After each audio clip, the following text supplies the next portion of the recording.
Hi everyone, welcome to the part 2 of the procedural railway track generation, and today we are going to continue with where we left off yesterday. We were facing some issues with the railway tracks when they are in the left and the right side. The spline tangents are not quite aligning, and that is making the railway track distorted. So today we are going to attempt to fix that issue. So please watch this live stream, and hopefully you are going to learn from it, and we are going to be able to solve this issue by today, hopefully. So let's get started. All right.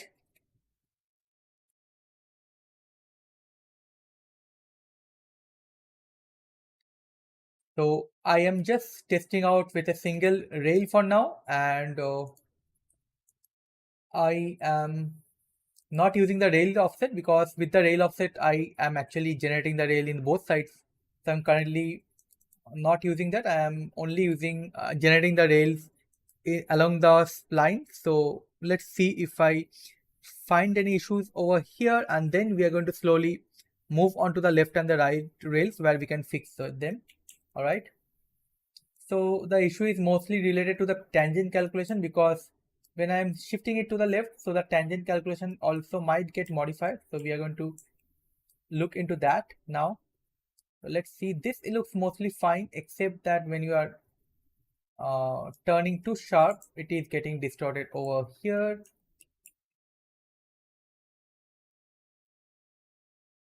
It may also be because of the mesh. So let's just add some other meshes and see if that fixes. So this is actually needs a this needs a different axis. So I will set this to, I think, y axis. Yeah, y.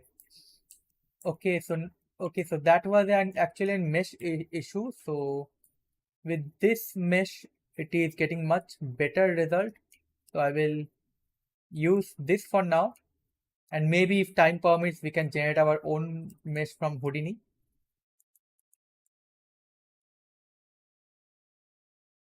Sometimes it's not always the issue with the spline. Sometimes the meshes are not actually meant to work with the spline component. In that case, you may find some issues that you can typically be able to fix when you create your own custom seamless mesh that is suitable for a continuous spline connection. All right. So I'm just testing if even when the even I mean when there is no offset, if the spline is working fine or not. Okay, yeah, it's mostly fine. You typically not do this kind of things, right?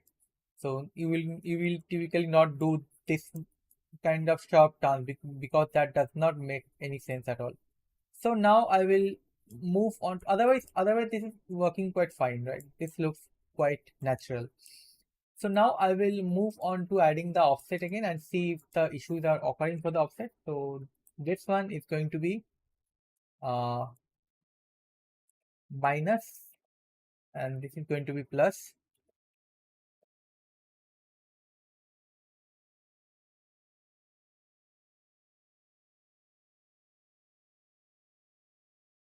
Compile. All right, it's compiled. So let's check if this is working. I just need to move this a little. Okay, some issues are occurring. I think I messed up somewhere. Let's just check this out. Oh, I also have to do the same thing with the end positions.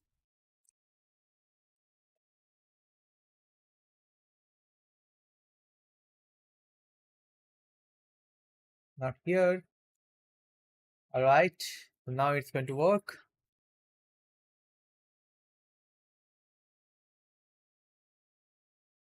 Yes.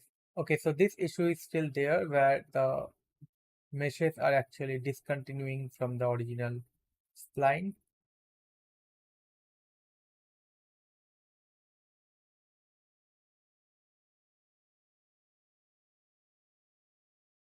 So let's just figure this out. I think it has something to do with the tangent.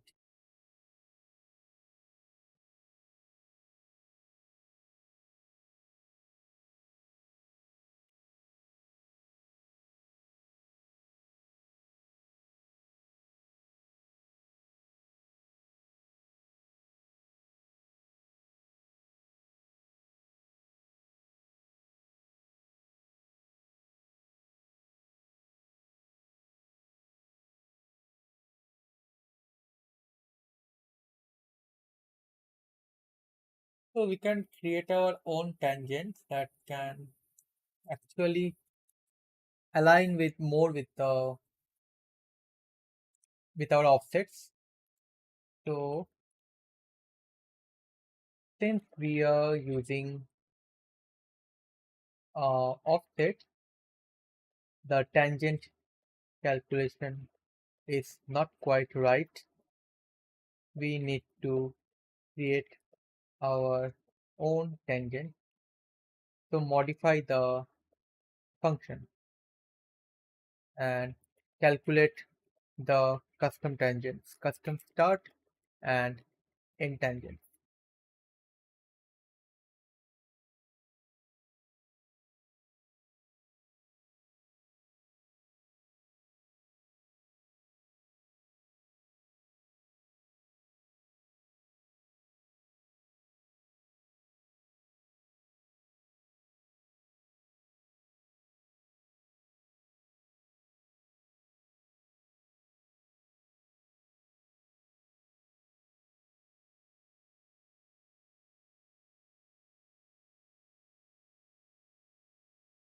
No, it's still doing the same thing. Okay, it's adjusting the offset actually with the. So I think we can do this, right? Let's check this out.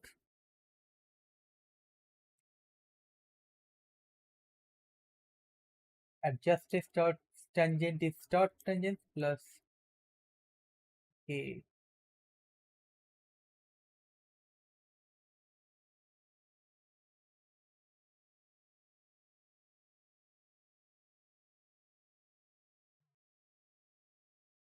So there are going to be two, one for the left and one for the right. Left, it is going to be minus, and then one for the right.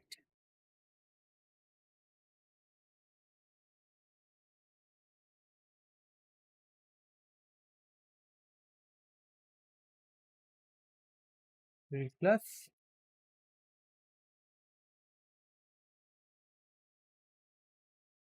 Mm, Sorry, adjusted start tangent left, and this is going to be adjusted end tangent left. Same here.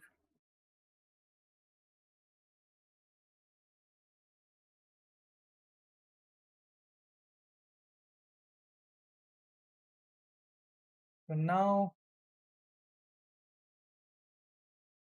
no, it is actually rotating somehow along this. So this is not the right. So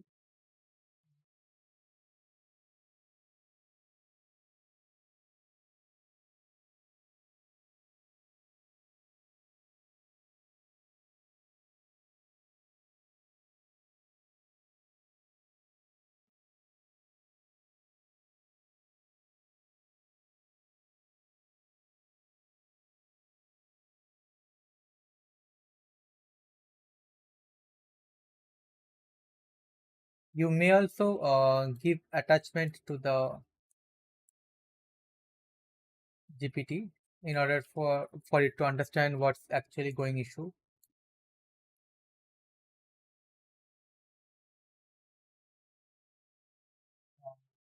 I can use snipping tool to save these first.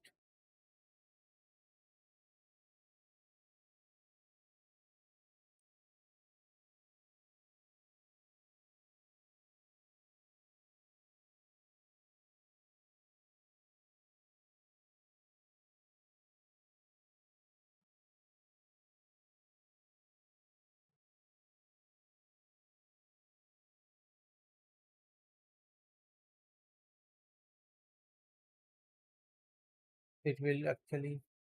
Oh, it already had that. Okay, it. I could already. I already did that. All right, no problem. So I just have it. Yeah, already has this.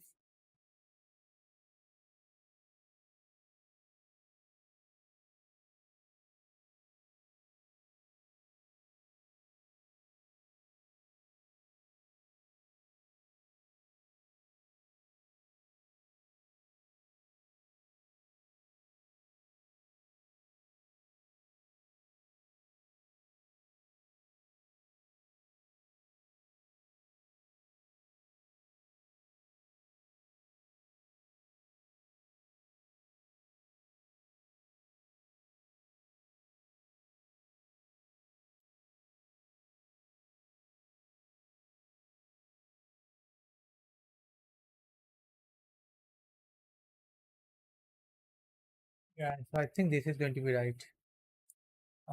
Direction base tangent equal to, so direction is your, first you have distance along spline is fine, other code, calculate direction. So this is going to be changing.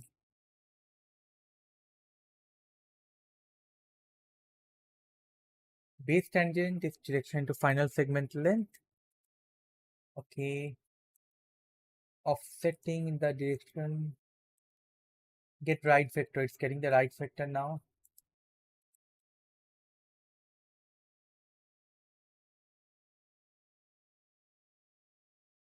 Then I can just use this.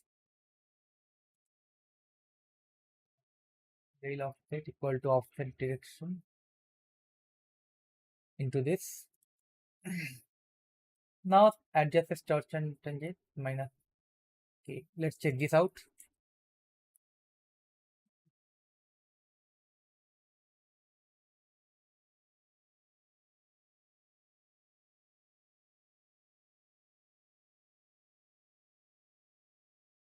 No, it is going up. What? I think it is becoming the opposite or something. Let's check. Maybe it's plus and minus. I don't know.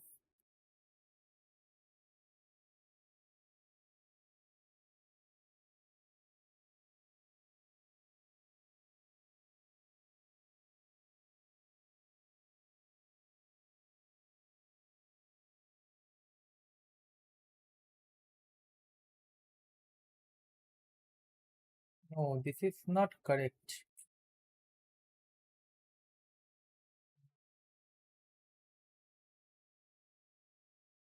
Direction is fine. I'm getting the direction, and tangent is calculated by direction into segment length, which is this. Okay.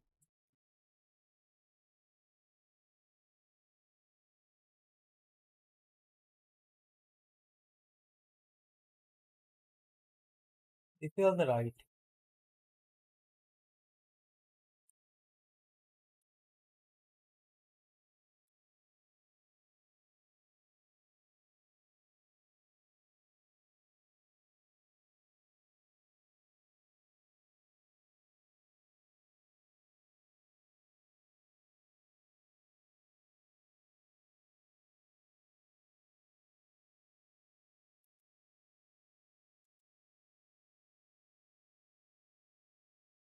Maybe after direction start,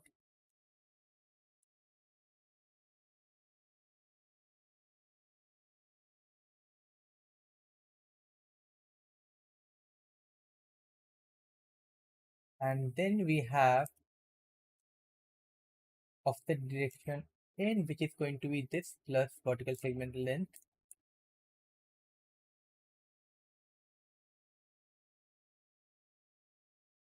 And now we can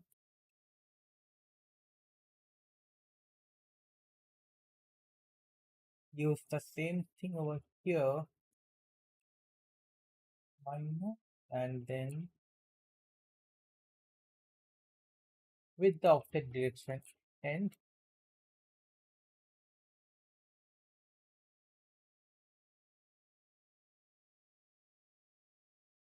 now if we check this, let's check if this is working. Still a little skewed.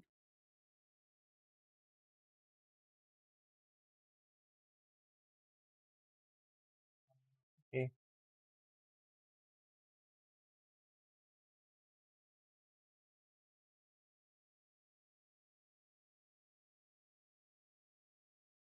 Maybe I will get it normal.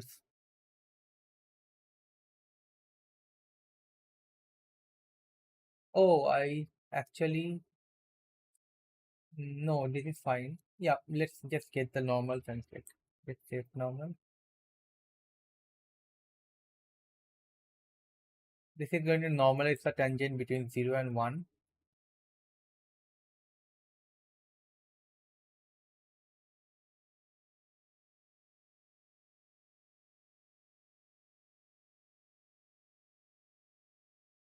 Still the same.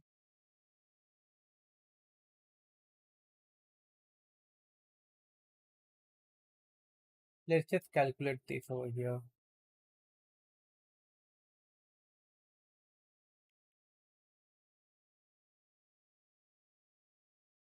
Base tangent equal to 110.47.0. Start tangent left equal to 24. Okay. Offset direction is this.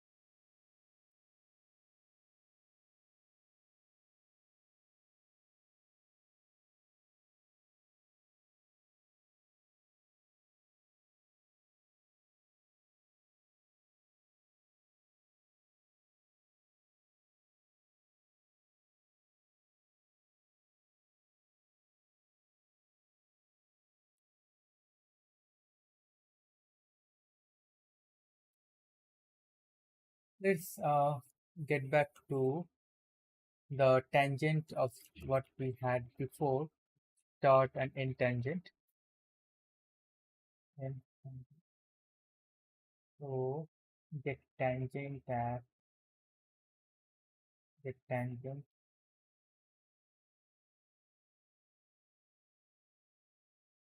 me and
is this a valid function vector plane project?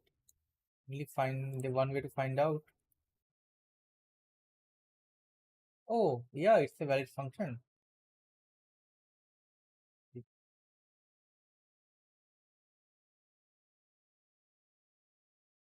Let's check this out.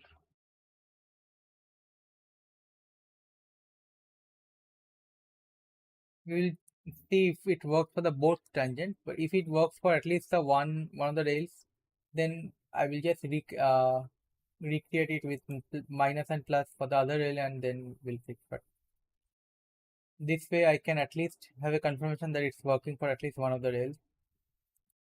So then we don't need to do this.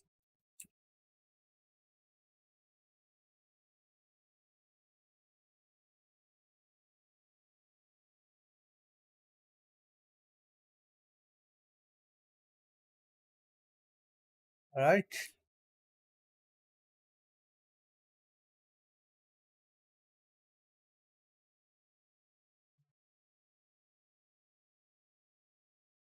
still discontinuous like before.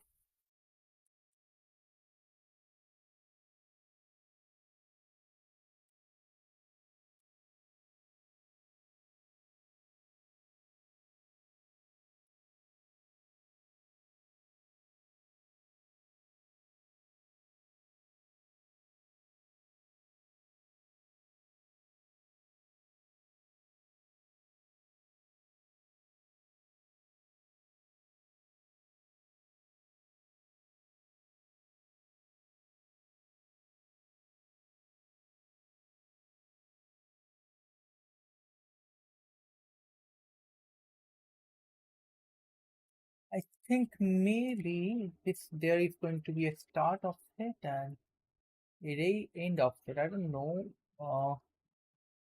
End of it can be, and this can be start of it, and this can be end of it.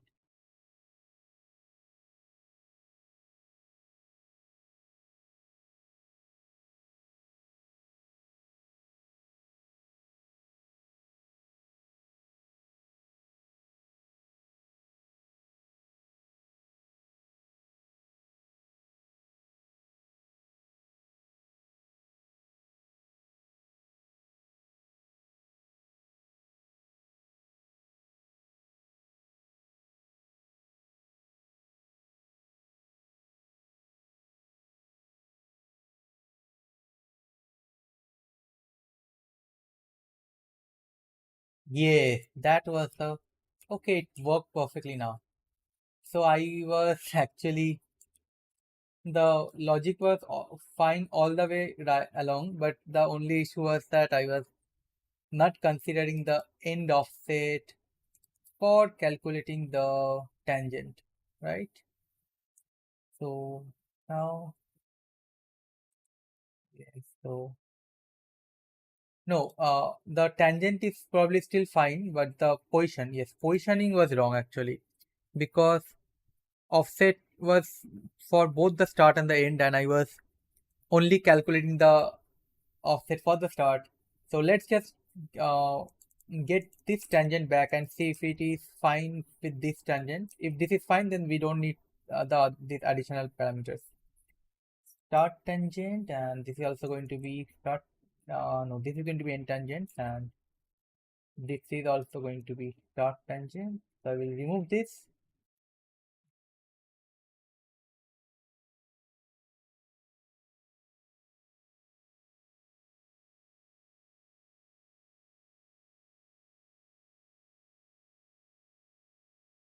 So let's check this out now.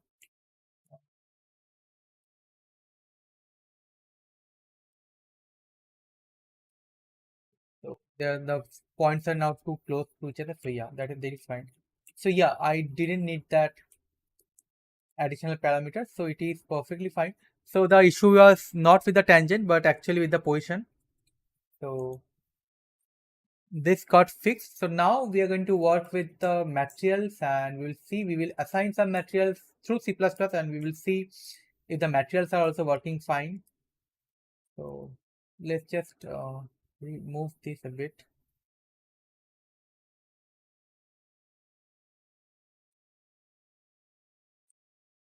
So the railway, before working with the material, the railway is actually very slow, moving very slow. So we can do something. We can introduce a concept of asynchronous function. So mm, what asynchronous function does is it asynchronously creates some slow operations, making your main manipulation of the spline points and whatever you're manipulating over here, it will make that seamless, and whatever heavy calculation is needed, that is going to be performed asynchronously so that your main thread is not blocked. You may find any delay in update, but that's completely fine because the delay is probably by just a few seconds or 1 or 2 seconds, and the railway is still getting updated in real time. But also, you will not face any issue with working with that because the entire function is going to be asynchronous. So there are certain things that can be put in the asynchronous, and there are certain things that cannot be put in the asynchronous. So we will just have to figure this out. Whatever needed to be put in the asynchronous function, we can do that. Let's do it. Let's what we can do here. I think this is the main heavy function that is working on. So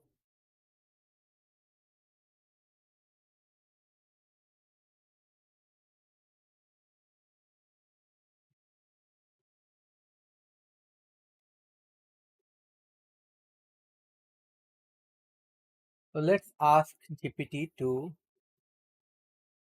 put this in asynchronous function.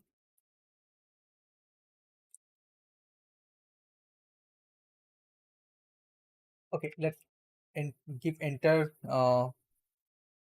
calculation to it. So I will give and create async. So once it creates the classes, I will just explain you how it is going to work. But let it create the code for us first. Create async class for this, so that the main railway track is not uh, blocking our main railway, so that the railway track generation is not blocking our main thread.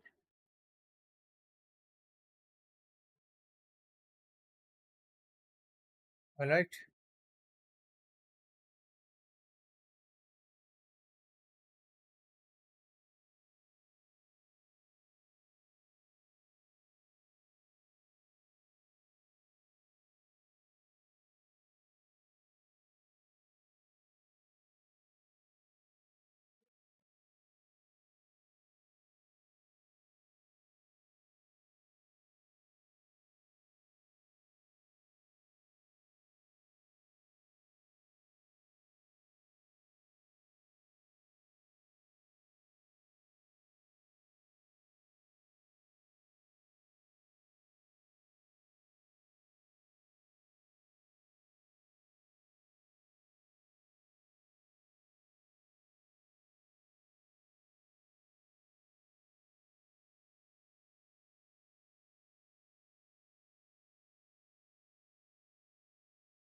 Okay, it's creating runnable threads. I am not interested in runnable threads. I will ask it to create the async class function instead. No, create async task instead.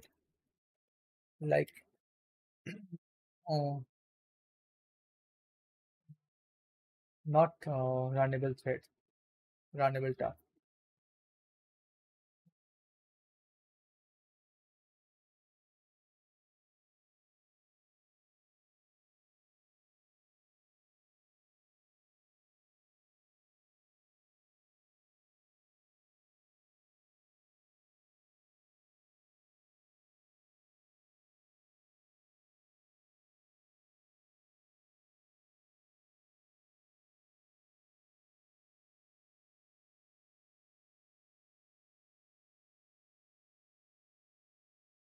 Yes. So this is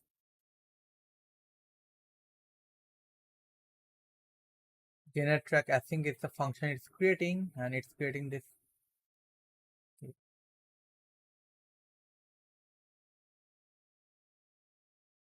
No, this is not what I was looking for. No, create separate async class. Although all of this is going to work, but I am only going to do something that's convenient and easy to understand. This is going to not be as seamless because it's still, I mean, it is going to be an async operation, but having a separate class where you have dedicated uh, functions, one for the do work and one for completion function, all this kind of thing. So the do work function is going to be responsible for doing the heavy load, and then it can then pass the data back to your original class. So no, this is also not what I was looking for. So the class is like I think auto delete as create auto delete async task, not this. Yes, now I think it will work correctly.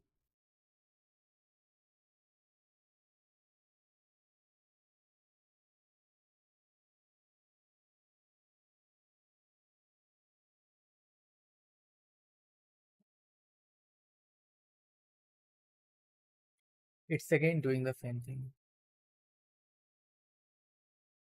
Okay, I think I have a lot of templates with that. So let me open one of these.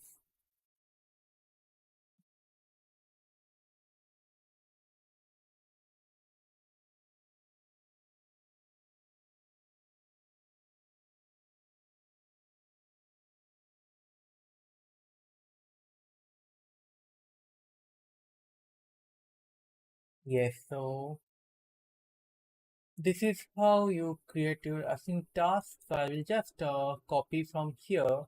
Yes, this is a non-abandonable task that you create. So yeah, I will just copy one of the templates from here, and I will add another directory called async tasks.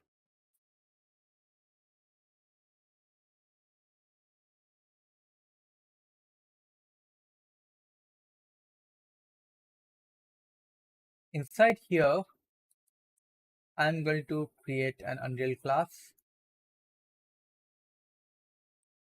So this class is going to be just, I will just create an empty class, nothing else. Okay. And here I will copy over the, oh, I forgot to rename it actually. Anyway, the name is going to be railway tracks, I think. Uh, generate railway tracks, I think something like this, right?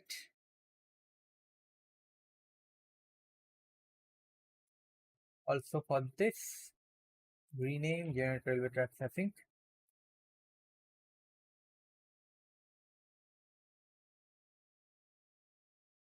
So here we are going to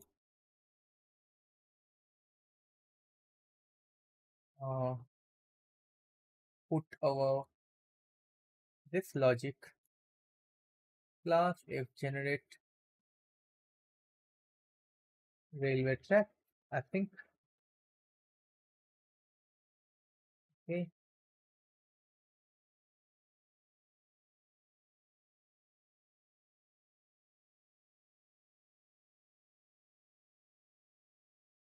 something like this. And over here, I need to create the main function as well as the do work. Just copy this part and replace this with this.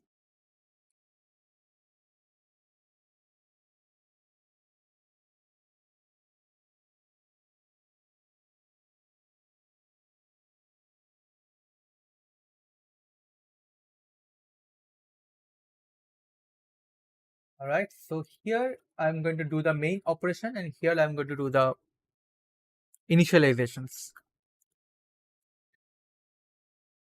So let's see how this will work whenever I'm generating the vertical rails.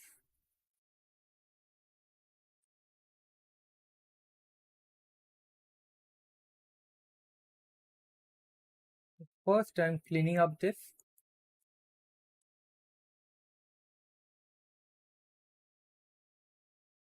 So I think uh, all right. So when it is building the existing, I don't need to do this, right, specifically, because it's already doing it over here. Clear existing meshes. All right. So now if you take a look at here, so this is how you actually create a background task, and you can also. I don't need to show notification because it's going to be a real time thing.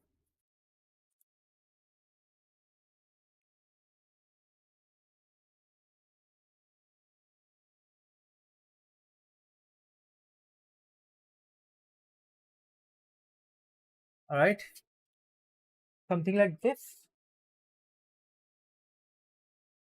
And the first thing I need to pass to it is going to be the class reference itself.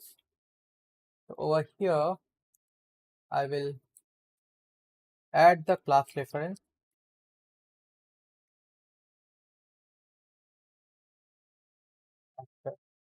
Okay, and this is going to be added at forward declaration. I did not include because that would create cyclic dependency. Also provided if you add the class reference in the header class, but it is still a common practice that when you are creating a circular dependency, yeah, not cyclic but circular dependency I was mentioning. So when you're creating a dependent class, interdependent class, I mean this is going to be dependent on this class and this is going to be dependent on this class. When you create something like that then the class which takes the lesser priority, for example this class is not an important one but this is the important class, so this class will have this as a forward declaration. That's how I would do it, but you can totally avoid the declaration altogether. For example, here I don't need to use this in my header file, and circular dependency only works when you are creating interdependent classes within the header file. When you are including both the dependent class reference in the header file, then also only that it's going to be effective, because the C++ files are usually not uh, read by other classes, and so they are not aware whatever includes you are adding in your C++ files. So if when you're doing this you still have to include the reference in the C++, otherwise you will not be able to access the functions.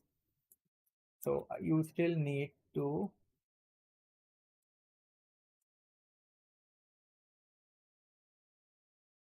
add the C++ reference over here.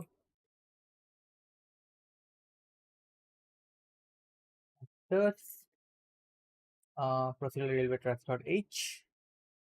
Okay, and here you would need to pass this. One second. Okay. Here you need to pass the you need to pass this as a parameter like this,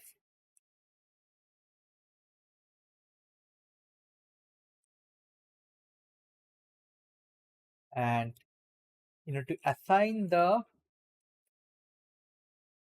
procedural railway track factor reference with the parameters.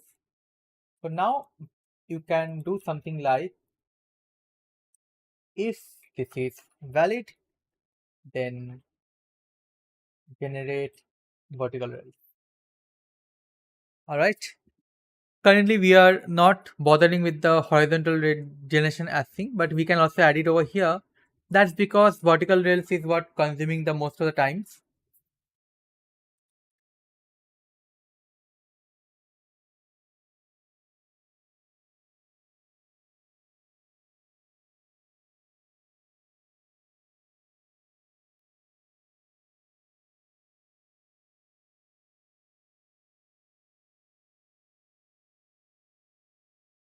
So now in here,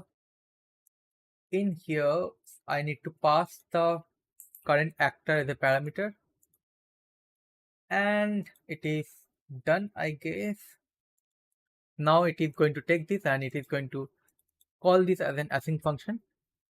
But this the work is still not done because there are a lot of things that does not work in async, and we still need to do that in the game state, and that includes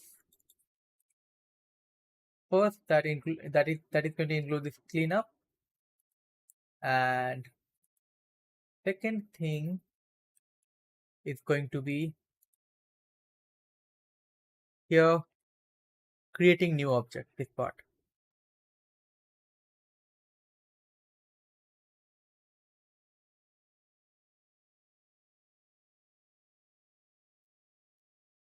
So we now need to divide it in such a way that it creates the component separately and then do the async operation.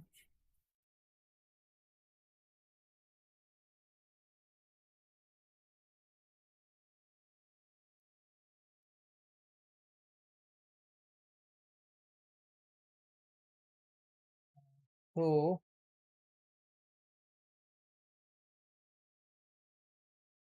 number of segment, it can, so this part you can actually do before,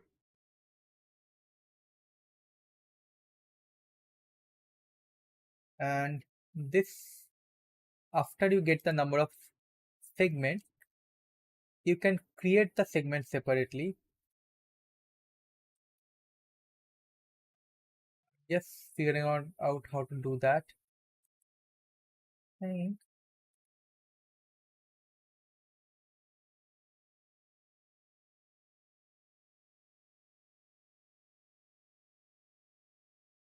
so let's use this again.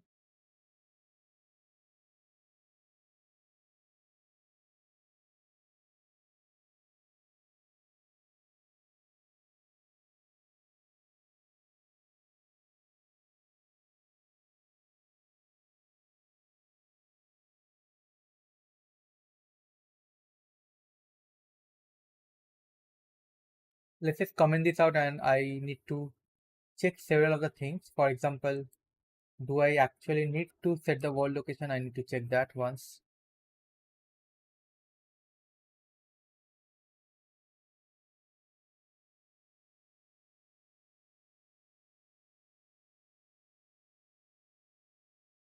Yes, I do need to set the world location, so no problem.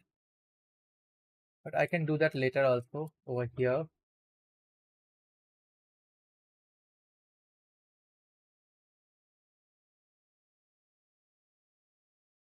Doesn't matter. I mean, just for one line, it's not going to be an issue. So yeah. But what if I delete this and keep this world transform? Let's check this.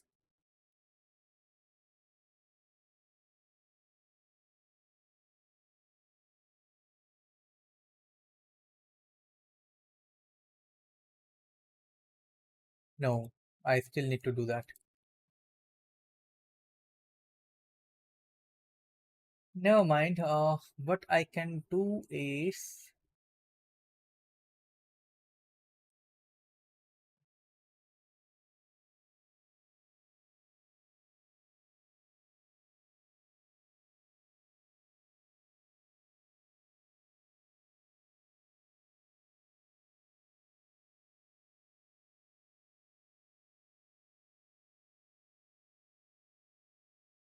so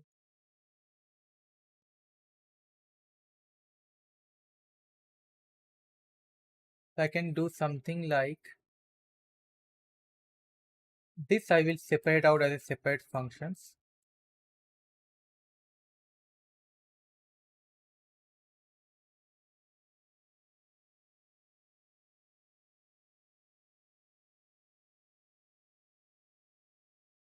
This also I may need to change the vertical rail mesh, and that in that case just want to set the static mesh with that. So this will I will keep outside.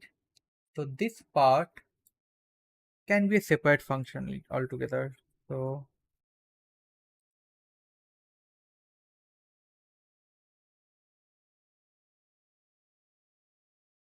I will just make a new function, a procedural railway track, create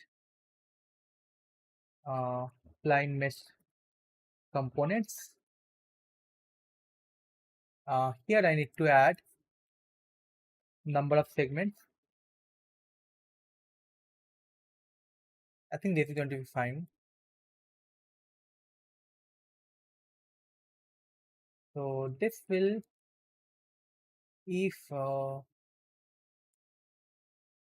okay, yeah, I also need to add this.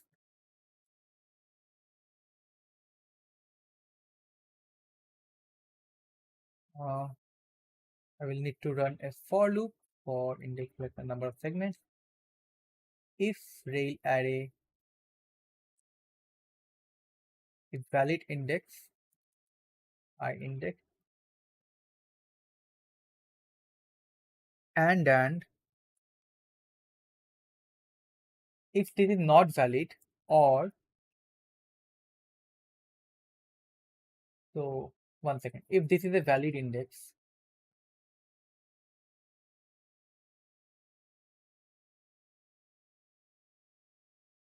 one thing I can do, if this is not a valid index, then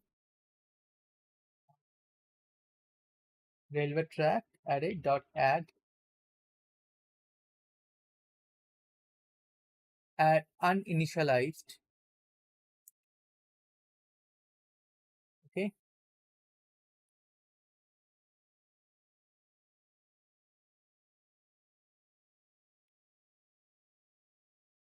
or we can also do something like rail array dot num in 32 number of line meshes equal to rail array dot num. So if the rail array has two mesh, and so let's say a number of line meshes is 2, so I will check if the if the I index is, if I index is more 2 or more. So if I index greater than equal to number of line meshes, this means the spline index is not valid. In this case, it's going to add an issue. So basically, this is how it works. I don't need this. All right. I just need number of segments. If there are 5 segments and number of spline meshes is only 2, so it's going to create 3 more, something like this. All right. So now I can do like rail number of segments if, and here I can check if it is not valid, if I will check for the reference of the null pointer. If the spline component, because whenever you are initialing adding uninitialized spline meshes, it's usually going to be null pointer, but it can also be a low level invalid component, not a null but a low level invalid component. In that case, so I'll just do or is valid low level. So this is just to ensure that anyhow it is not an invalid component. I mean, if it is an invalid, if it is not, if it is not, if it is not valid, or if it is not valid low level, in that case, I'm going to implement this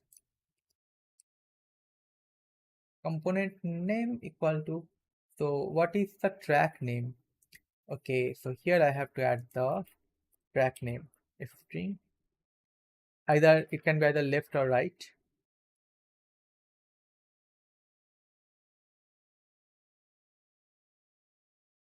Track name plus component index. So this is going to be I index.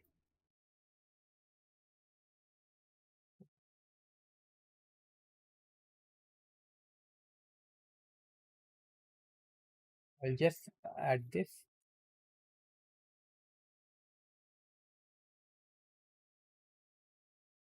All right.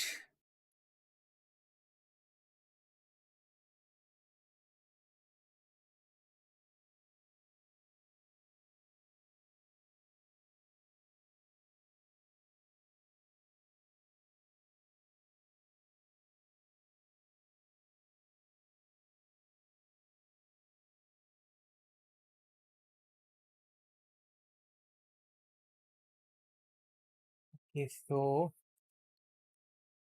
here now we need to assign that this to the railway track. So railway track I index equal to line mesh component.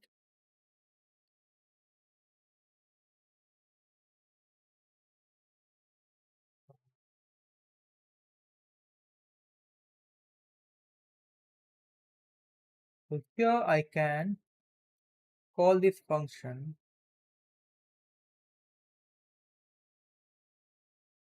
create spline mesh components, and it is going to be number of segments. Uh, Track name and rail array is going to be vertical rail 1. So this both will come over here.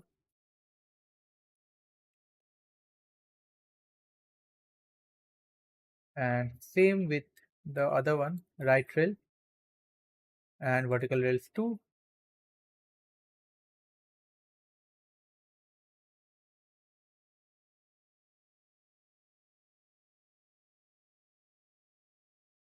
So once this is done, then we are going to be doing the rest of the functions.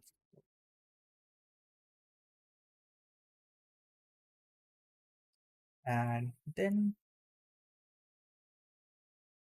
update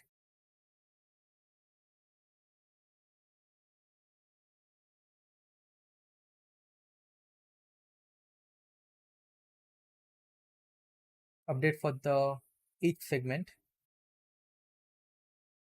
Okay.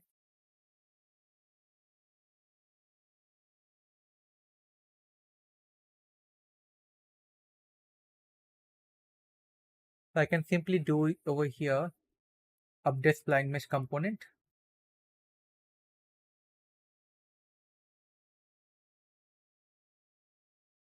Okay. And here I don't need to add track name, or I don't need to add the array. I just need to add the component name over here. Change signature. So in this case, I don't require this. I just need to do a check. If then only it can update.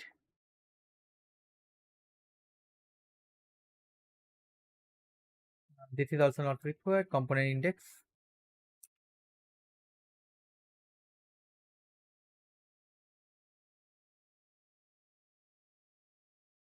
So in this case,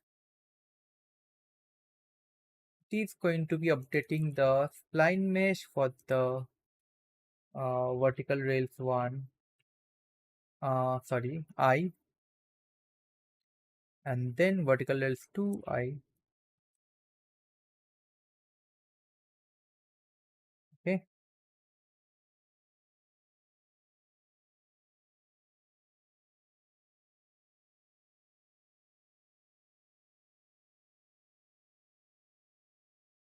So I think this is not required anymore. So I'll just comment this out. So this part will now be a part of game thread, and this part can be a part of main, the background thread or parallel thread. So now we can divide these things up.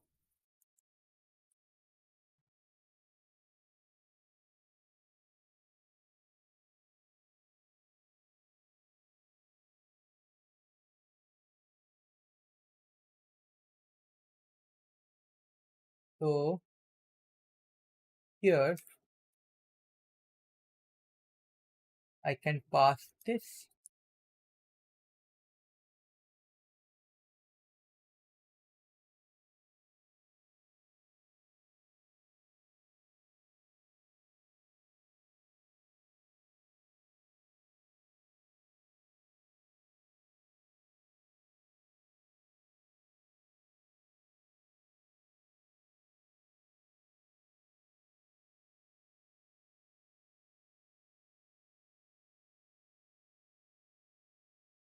and this needs to be separated into a separate function.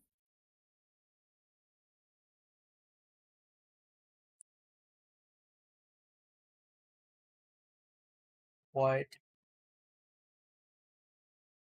update vertical rails.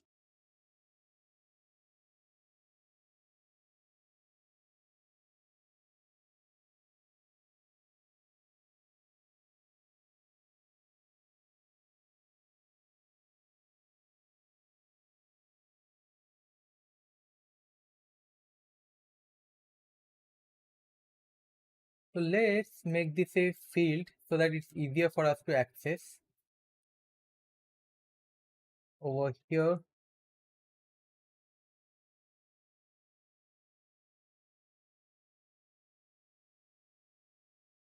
and get declaration. Now we are going to be popping this function over here. I also need that.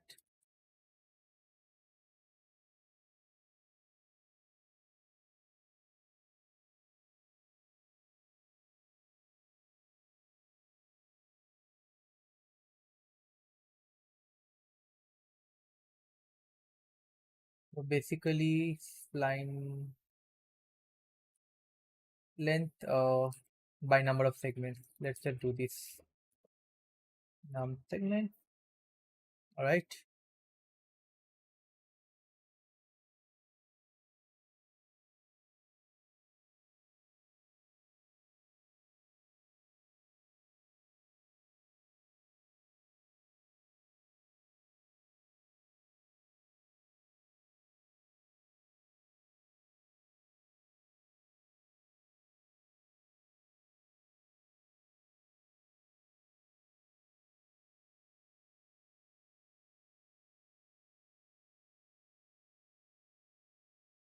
Everything else looks fine so far. So here in the instead of this, what I need to do is I will need to call this function update vertical rails.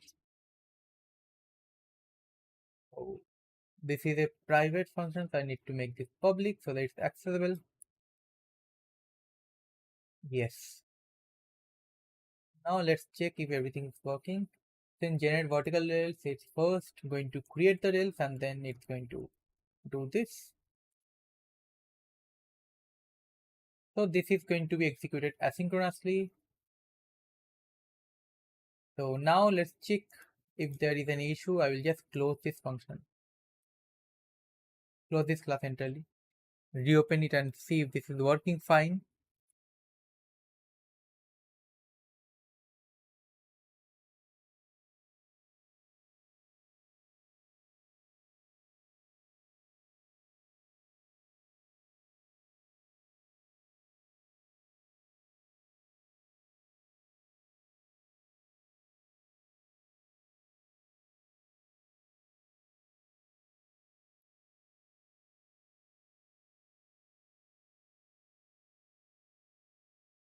Okay, so there is some issue that we need to fix.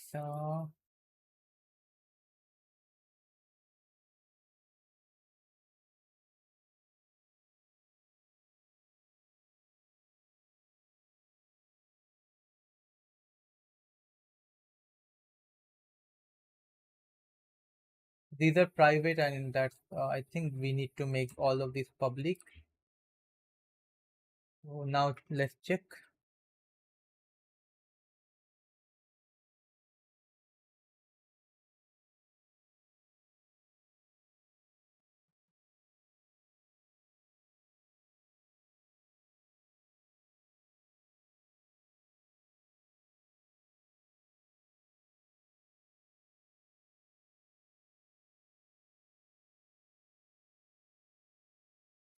Let's make the project settings max and mode to this so that it doesn't. Yeah, object is not registered. Okay, which object is not registered?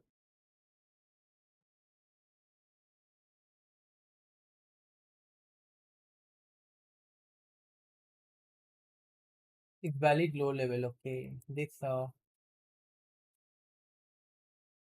think this is uh,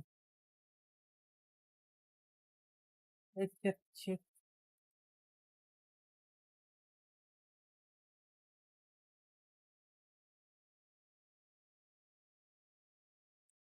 This is not valid.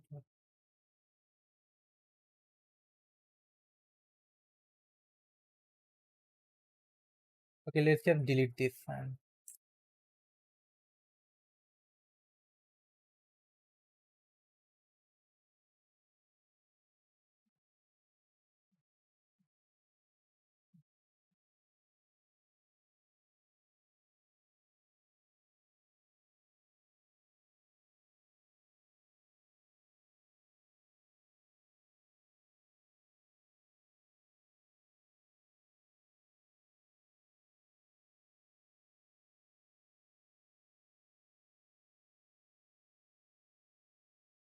some issue still.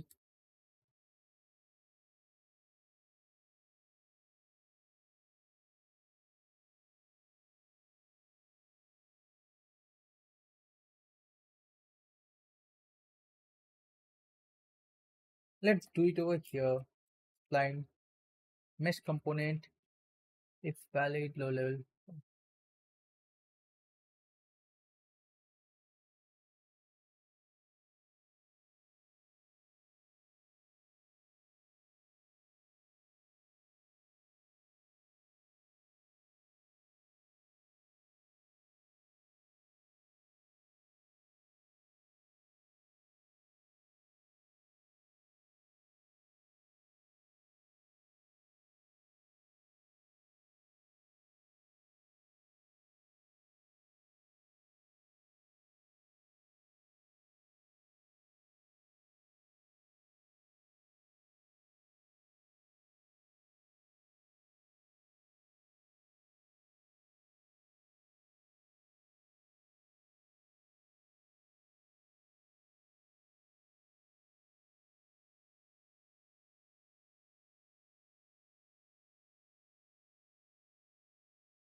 This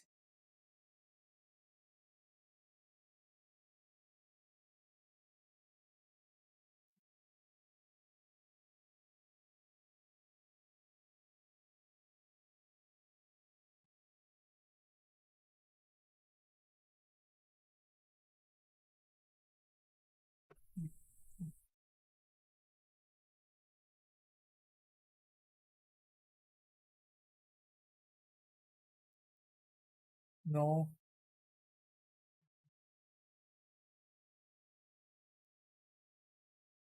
Let's just check. I think this needs to be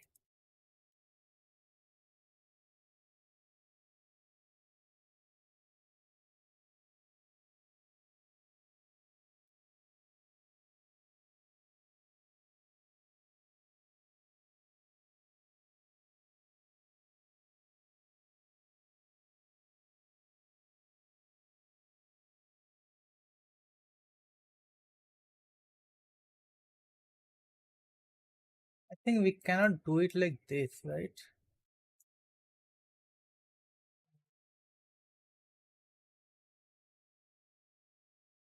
So this is where let's just add a debugger over here.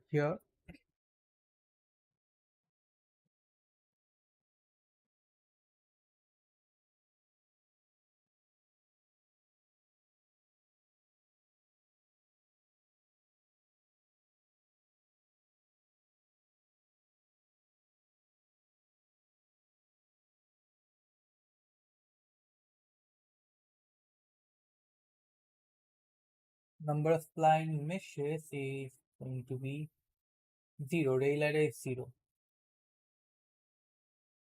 Number of segments 45. Okay, number of spline meshes is 0. So rail array added 45 values. Illegal name. Okay, I think so it is not null. When you are doing uninitialized, it's not null. So I cannot do it like this. All right, I got it, got it.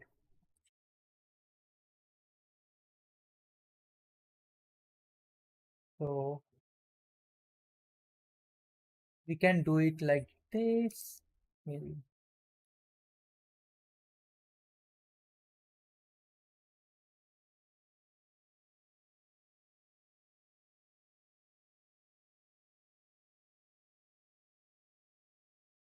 if rail array dot num,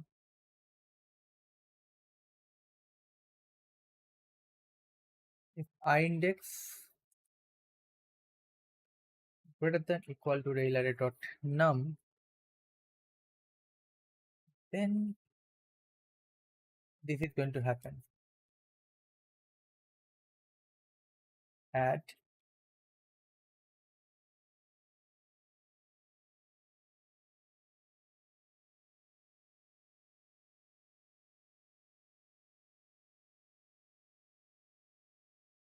so if there are 45 segments, so 0 rail array is obviously 0, so it is going to be working.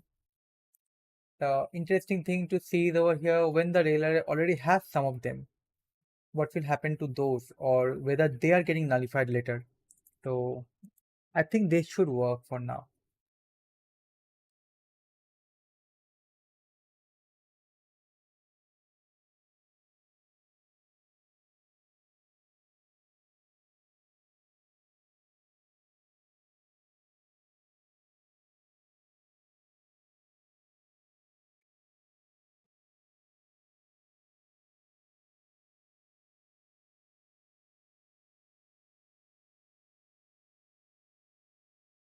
Old value, new value, check, make sure there is a if task. So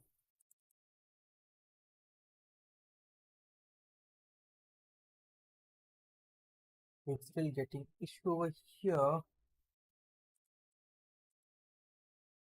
That static mesh is throwing some issues. Cylinder.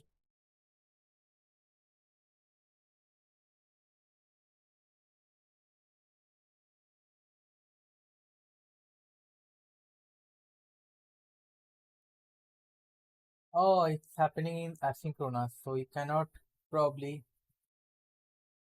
call this function asynchronously. Let's do one thing. Let's add it over here.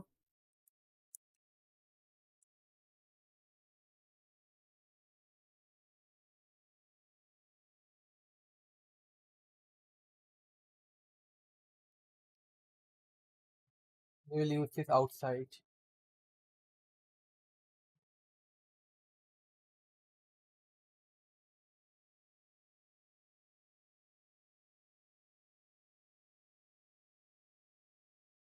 We need to do this. But anyway, we will be getting its reference from the rail array I index.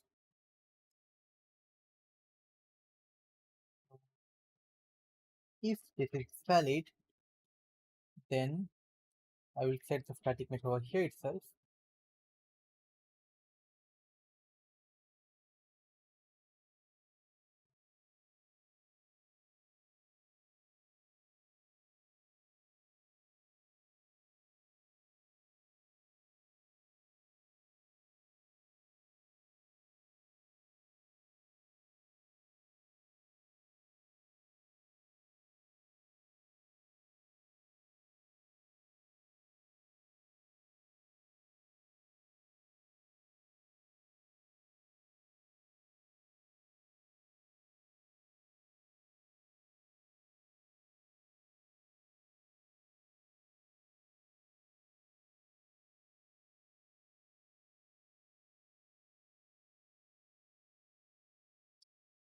Why it is causing issues over here?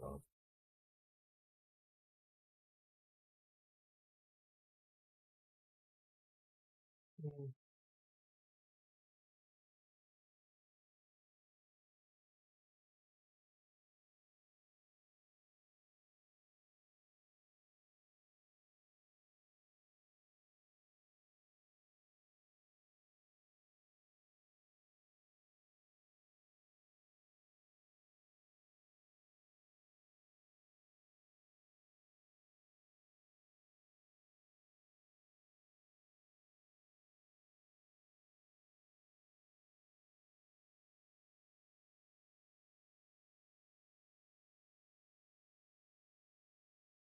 So if I do it synchronously, let's see what happens.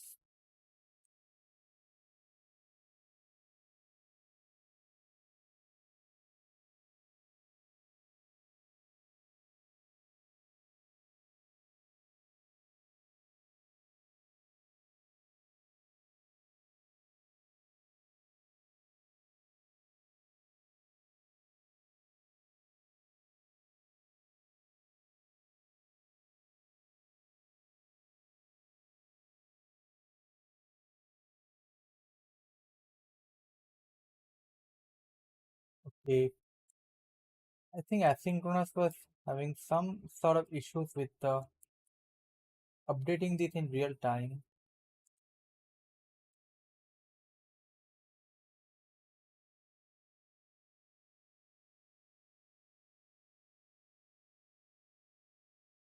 But it's still much faster than what we had before because of all the app optimizations we did. So it's still good thing that this is working perfectly.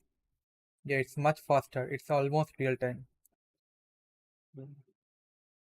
Let's add more of this. Yes.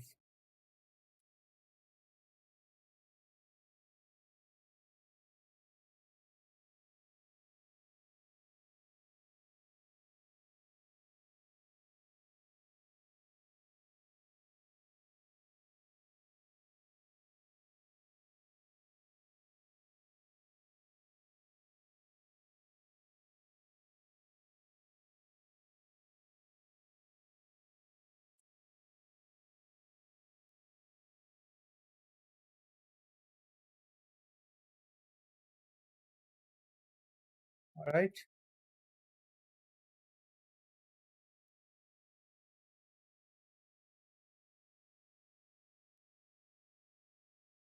So we can adjust this. I mean, these are going to be there. So either you can just I mean, these splines are too sharp over here, so these are going to overlap. So we can further fix this part by further adjusting this, or you can manually do it from here by changing the horizontal track spacing. All right. I mean, the rotation is also too much, so we can add a parameter that is going to control our rotations. I will increase the segment length so that it's a little faster for us. Yeah, this is going to more the segment length, the discontinuous is going to be there because decreasing the segment length is actually increases the accuracy, but it's also much faster. So we can what you can do once you play along with this, once you're satisfied with the overall curve path, then you can decrease the segment to something like 50 or so. Oh, it's causing this kind of issues again. Let's keep this 100, 120 or 150.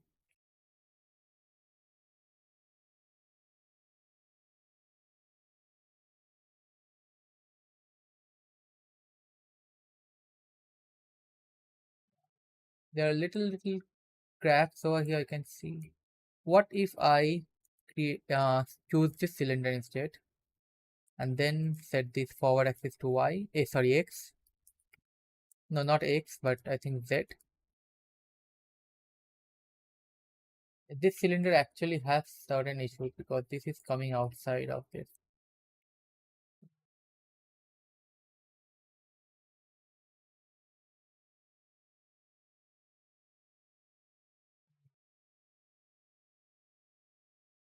Let's keep using this cylinder, or let's see if we have. What if we use these cubes? X or Y? No, these cubes are not continuous at all. What if we use this? Yeah, this looks way much better actually. This cylinder looks much better. Look at that. This is also very much continuous. See?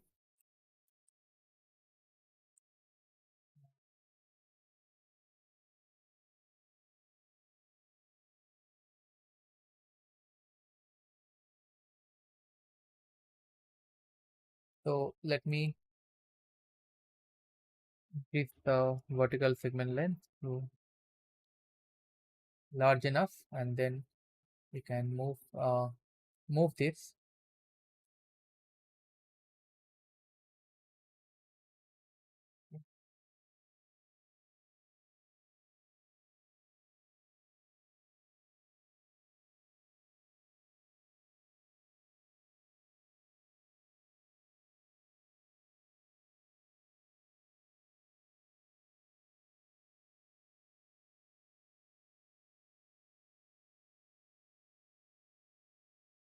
So we don't have enough time left for today, so I am cutting down the daily live stream duration to maximum 1.5 hours. So we will try to wrap everything up by 12 p.m. every day. So I only have like 10 minutes left. So I am not going to spend the time to adding any other features, including the material manipulations, and also I mentioned about the terrain deformation. The terrain deformation is going to happen when you create some specific layers in your landscape for the first scenario, and for the second step you are going to uh, deform the landscape along spline in your code. So that's exactly how the landscape spline works. So whenever you, if you have ever used the landscape spline over here, uh, this, yeah, here, this one, you see the landscape spline. Once you create your landscape, this is going to be visible. So, I mean, this is going to be editable. So landscape spline actually deforms the landscape along the paths, and you can technically do that in C++ code also. So I had already done in my other plugin. I will just quickly show you here to check deform landscape logic. So here what you do, actually you call this function editor apply spline, where you actually passing you're passing your spline component.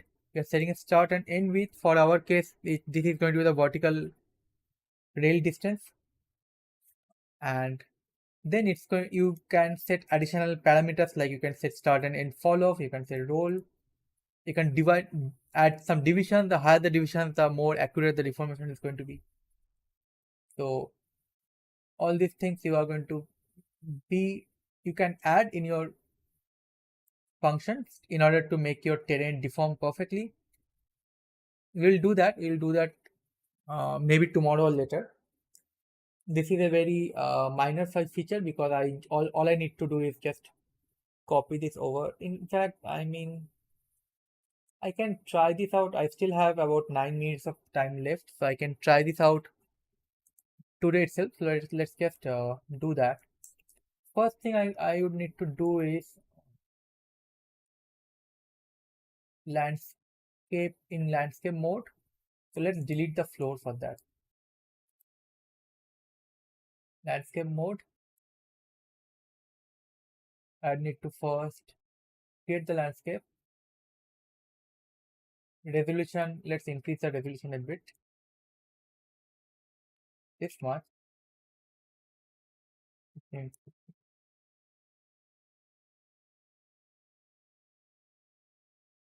2033 by 2033 is fine. Create.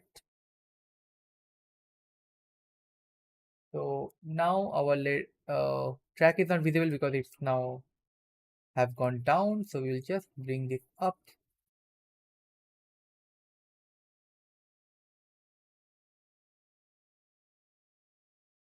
All right.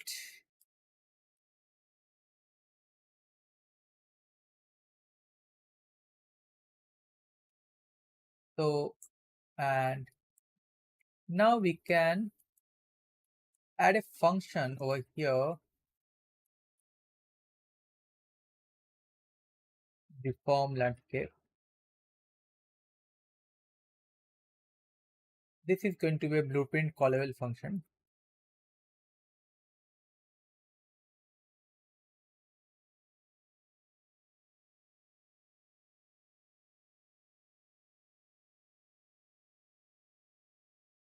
Use function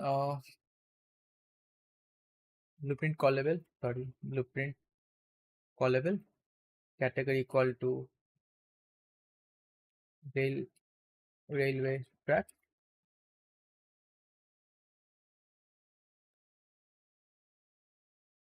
So different landscape is going to have this logic.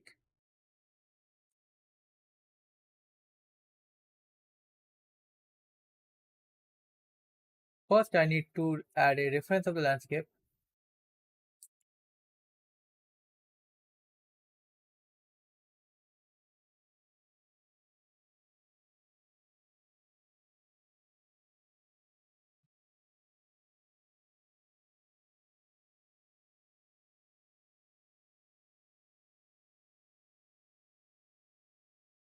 So I'm doing an actor tracing, so I will just use this one.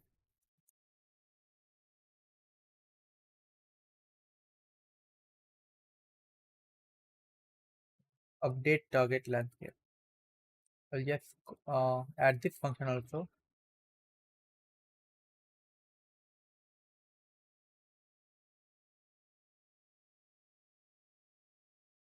And this I will add a field of the type a landscape. Uh, for this, I think I need to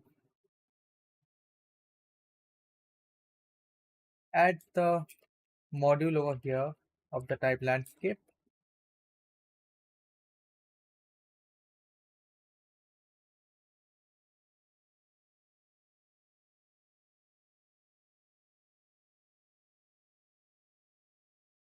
This I will add a reference landscape.h. Okay. Yes, so I think from here I can get the target landscape first.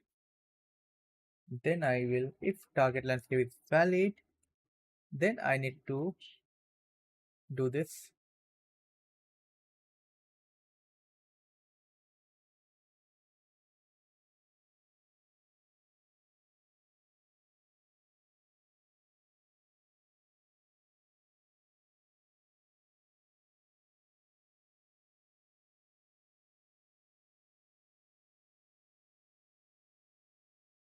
This is going to be the spline component. Start with and end with is going to be vertical uh, segment length. No,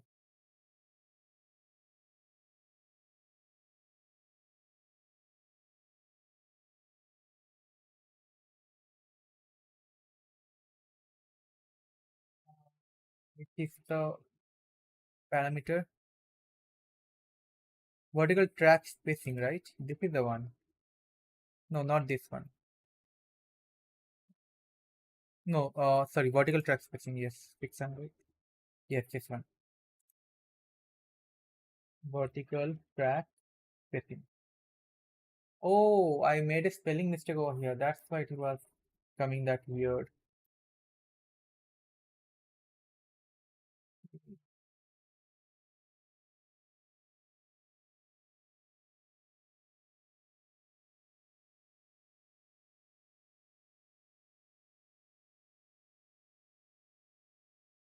And with it also same and road properties. No, site follow up is going to be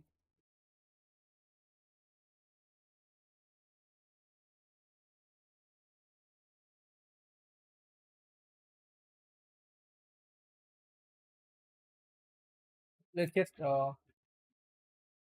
sorry. So start with and let's copy this from here. It's going to be road properties road width is going to be vertical track spacing. We can add additional parameters on top of this, but let's keep this simple. And this is also going to be for follow up. Let's add a very simple value like 1.2, 1.2, something like this.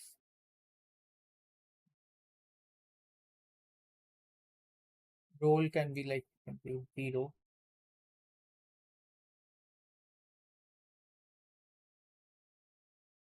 Okay, yes, role can be uh, 0 by 0, and division, default division is 20. So let's keep it 20 itself. Layer name, you have to choose the layer name. So in this case, I will add railway tracks spline. Remember, this needs to be the same name as you give your landscape layer name. I will just show you that. What's the issue? No, I don't have any issue over here. So in your landscape, yes, this part, edit layers, you will create additional layer. This one will be named as railway track spline, and you will set this as the reserve for spline. Yes, this is now reserved for spline. So now to test how this works, we are going to wait a second, sculpt. We are going to sculpt out something out of it. So let's sculpt this out. Okay, let's compile it first.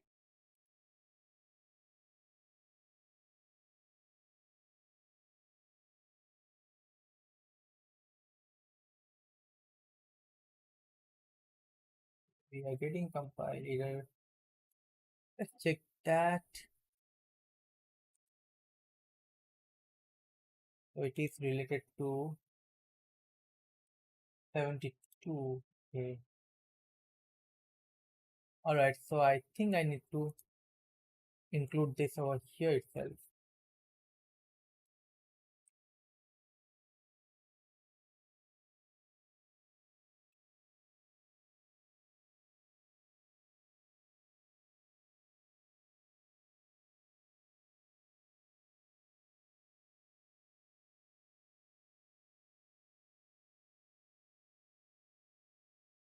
Yes, this worked. So now let's add this.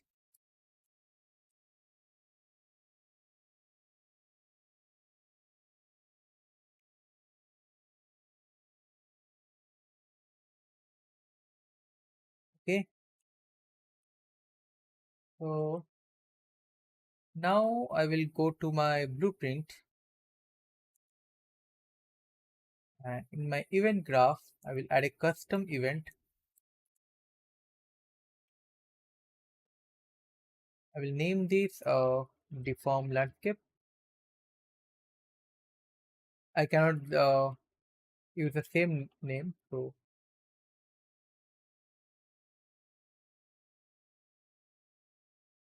deform.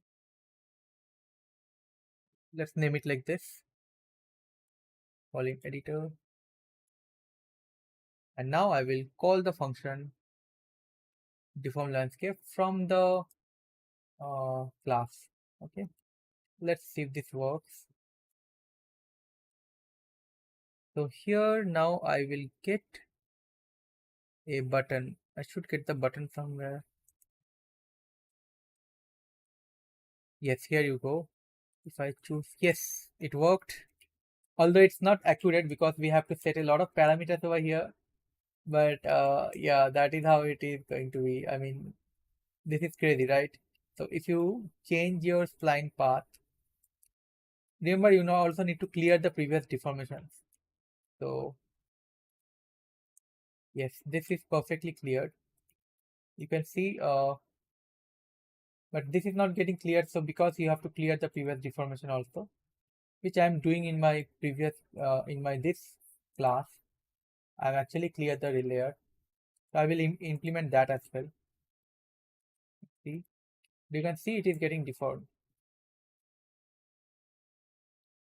All right, so tomorrow we are going to add additional function parameters in there. Tomorrow we are going to also implement materials, and if possible, we are also going to do some automatic path adjustment. I can add a path in point A, add a path in point B, and then I have some landscape set up already, and I can ask this function to just create the track between the two points, perfectly following a shape. So we can use some A plus algorithm, although it can be slightly complex. So maybe I won't be able to do it tomorrow, maybe someday later. But I have done something like this in this class, so obviously I can replicate that over here. And thank you for watching. I will again see you tomorrow. So please stay tuned and subscribe to my channel, and don't forget to again join the live stream on 10:30 a.m. Tomorrow. It's going to be Monday to Friday, 10:30 a.m. to 12 p.m.